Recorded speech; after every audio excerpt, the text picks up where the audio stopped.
युद्ध के परिणाम। अब हम तराइन के दूसरे युद्ध जो उसके महत्वपूर्ण परिणाम क्या निकले थे उनका अध्ययन करेंगे कि तराइन का युद्ध भारतीय इतिहास में एक निर्णायक युद्धों में से एक था और समूचे देश को इसके घातक परिणाम भुगतने पड़े। इसके फलस्वरूप अजमेर दिल्ली तक के विशेष से चौहानों की सत्ता जो थी उसका भी अंत हो गया और दिल्ली पर अधिकार हो जाने के बाद मुसलमानों ने भारत के भीतरी भागों पर आक्रमण कर उन्हें अपने अधिकार में लाने का सफल प्रयास किया। और इस संदर्भ में डॉक्टर आशीर्वादीलाल श्रीवास्तव ने लिखा है कि तराइन का दूसरा युद्ध भारतीय इतिहास में एक युग परिवर्तनकारी घटना है।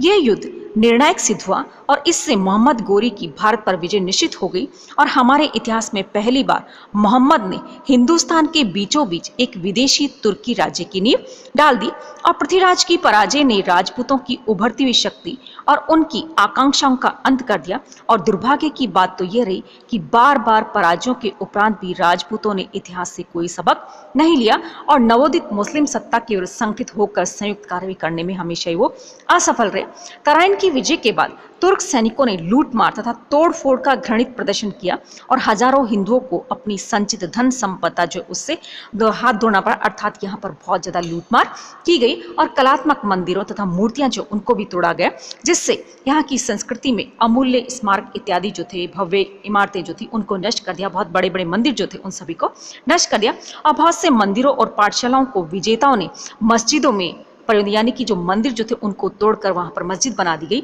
और सर्वाधिक आघात बौद्ध धर्म को लगा और 1200 ईस्वी के बाद भारत में बौद्ध धर्म के चिन्ह जो थे बहुत ही धुंधले रूप में देखने को मिलते हैं। आरसी मजूमदार ने लिखा है कि तराइन के दूसरे युद्ध में पृथ्वीराज की पराजय ने केवल चौहान शक्ति का ही विनाश नहीं किया अपितु पूरे हिंदू धर्म पर विनाश ला दिया। शासक कुमारों का साहस पूरी तरह से टूट गया और सारा देश आतंक में जकड़ गया।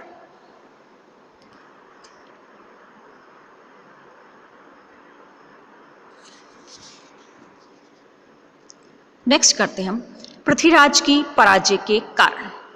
कि आखिर ऐसे कौन कौन से कारण थे जिसकी वजह से पृथ्वीराज चौहान को मोहम्मद गोरी के सामने तराइन के दूसरे युद्ध में हार का सामना करना पड़ा।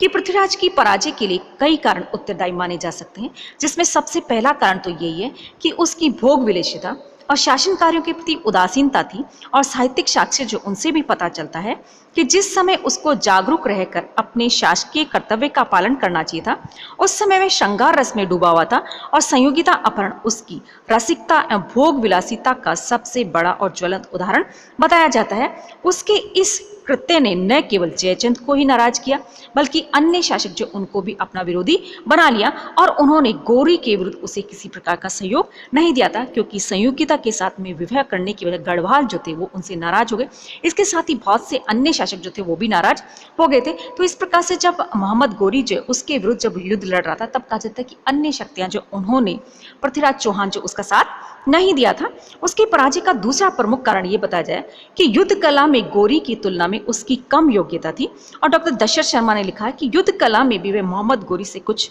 कम ही था। गोरी एक निपुण और चालाक सेना नायक था। उसने प्रारंभ में ही छल और कपट का सहारा लिया और संधि वार्ता के बहाने पृथ्वीराज को असावधान कर दिया था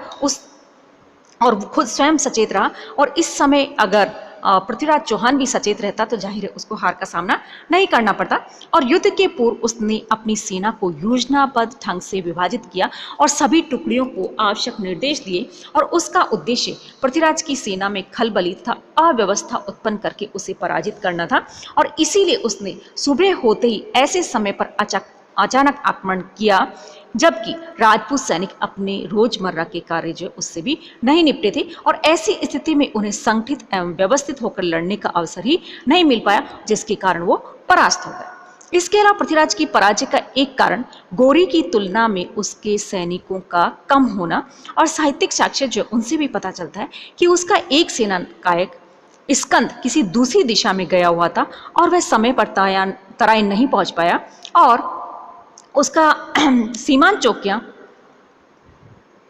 और उसका एक अन्य सेनानायक उदय भी कहा जाता कि उस समय राजधानी में नहीं था और सीमांत चौकियों के चौहान सैनिक दस्तों भी तराइन पहुंचने का संदेश भिजवाया गया था, परंतु अधिकांश सैनिक कहा जाता है कि समय पर तराइन में नहीं पहुंच पाए। इसीलिए तराइन के दूसरे युद्ध में पृथ्वीराज के पास में पर्याप्त सैनिकों का अभाव था, जबकि गौरी जो उसके पास में एक बहुत बड़ी विशाल सेना के साथ में उसने पैर जमा कर यहाँ मैदान में डट गया था। कुछ साहित्यिक रचनाओं में पृथ्वीराज की पराजय का कारण किसी न किसी प्रकार की धोखेबाजी भी बताया गया है,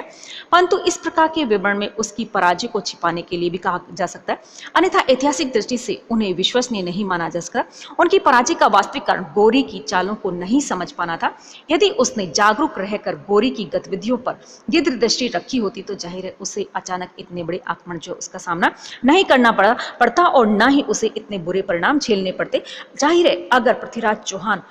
युद्ध के प्रथम युद्ध जब हुआ था तभी अगर सचेत रहता और वापस युद्ध की तैयारियों में लगा रहता तो जाहिर है उसे हार का सामना नहीं करना पड़ता। लेकिन पृथ्वीराज जब तराइन के प्रथम युद्ध में विजयी हो गया तो उसे लगा कि वो अजय है और उसे कोई नहीं हरा सकता, इसीलिए वो हमेशा रंग रलिया जो उसमें डूब गया और उसने अपनी सेना और अपनी युद्ध जो है उसकी तरफ कोई भी ध्यान नहीं दिया था।